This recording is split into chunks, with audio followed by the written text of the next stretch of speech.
छोटी सी गुड़िया, जादू की पुरिया, बातें बातें बोलती है जब भी अपना मुंह खोलती है। किसी की ना सुनती है, अम्मी से थोड़ी डरती है।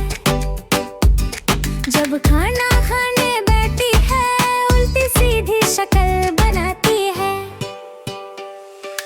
रोज रोज नखरे दिखाती, कुछ ना कुछ बाजार से मंगवाती। पापा की है लड़ली, बिना पैसा रोज न रहती। छोटी सी गुड़िया, जादू की पुरिया,